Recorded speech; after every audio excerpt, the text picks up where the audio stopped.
Hello, boys. It's Honey. This book is called Sailing with the Wind. This is a beautiful picture, isn't it? That looks like someplace I'd like to go.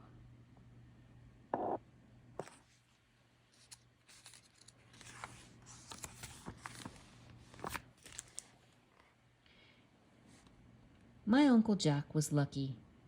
He worked on a big ship and traveled all over the world. Every few years, his ship came into port, and Uncle Jack would visit us. We just got word that he was arriving today. I could hardly wait. I climbed a hill so that I would be able to see his sailboat coming up the river. I had never ever been far away from home or seen the ocean, but ever since I was little, Uncle Jack promised that someday we would sail down the river all the way to the ocean. Perhaps this time he would take me with him. I sat on the hilltop watching the clouds move across the sky. In their changing shapes, I could see the wonders Uncle Jack had seen and described to me: the Great Wall of China, gigantic blue birds from Africa, fish from the South Seas, palaces and temple domes. Then I looked down again and saw the white sails of Uncle Jack's boat. There it is. Uncle Jack, I called as I raced down the hill. We tied up the boat, and Uncle Jack gave me a big hug. Let me look at you, Elizabeth. You've gotten so big I hardly recognize you. That's what he always said when he came. It was a hot day, so we sat outside on the porch opening Uncle Jack's presents and listening to the stories of his travels. Finally, at sunset, a cool breeze came up, and he turned to my parents. Don't you think Elizabeth's now old enough to sail to the ocean with me? My father wasn't sure, but my mother said it was time that I saw something of the world. At last, they agreed that Uncle Jack and I would make the trip tomorrow. Mother packed a picnic, and then, before I went to bed, Uncle Jack asked if I would help him get some things from the boat. The night had turned cool. Mist was rising from the river. It was hard to tell where the water ended and the air began. On our way back to the house, Uncle Jack said, "You'll need to set your alarm early for 6 a.m. It is a full day's sail to the ocean and back."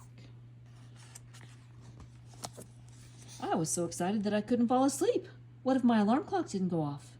But in the morning, I woke myself up at 5:30.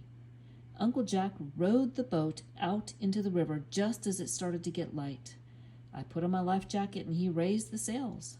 The dawn was foggy and so quiet that I felt as if we were inside a cloud.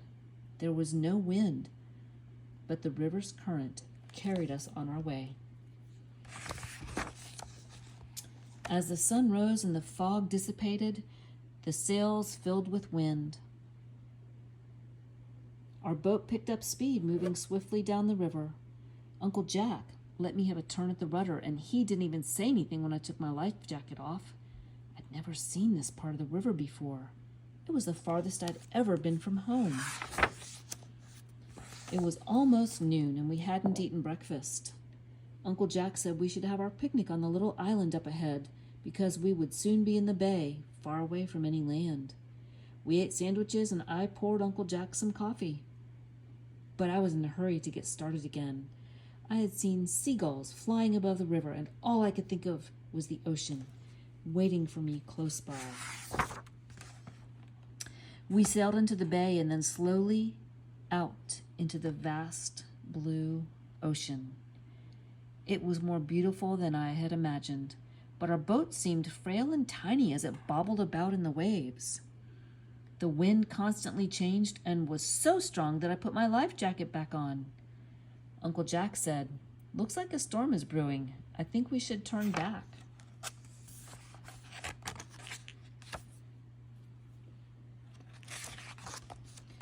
The waves got higher and higher. We went up and down and crashed over and over again. The spray drenched me, and I was so frightened I felt almost sick. The wind pulled us close to the rocks, but Uncle Jack steered us safely past them and back into the river. My uncle was a fine sailor. Now I felt safe again. We sailed up the river. Oh, goodness, there they are. Look, that's a long way. We sailed up the river with the wind behind us. The sky grew darker and darker, and it began to rain. The storm on the ocean had been blown back to the land. I had to bail rainwater out of the boat, and I got drenched all over again. There was nothing else to do but laugh, and that's exactly what we did. Uncle Jack and I had a wonderful time, laughing while the water came down upon us. Finally, the rain stopped. The air was fresh and cool as we glided silently into our cove. The colors of the sunset, look at that, shone in the water. Never had it seemed more beautiful. I was glad to be home. Looks like she's learning how to take a sail down. Uncle Jack stayed for about a week. He helped my father with some heavy work and spent a lot of time with me. One day we went fishing in the stream behind our house. It was high from the rain and so stirred up that we couldn't catch anything. Uncle Jack began to sleep late in the morning, and Mom got annoyed with him. I think Uncle Jack was just getting restless.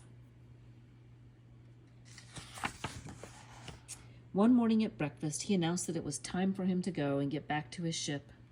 He said goodbye to my parents and asked if I would walk him down to the river. There was so much I wanted to tell him, but my heart felt shy. Uncle Jack seemed to understand. Goodbye, Elizabeth. I'll be back in a couple years and we'll go on another adventure. I promise. I climbed back up the hill and watched Uncle Jack's boat until it became a tiny speck on the horizon. Then I went back to the house. I knew my parents were waiting for me, and the day was just beginning. There goes her Uncle Jack. But that was quite an adventure to go out into the ocean with a storm brewing. Whew!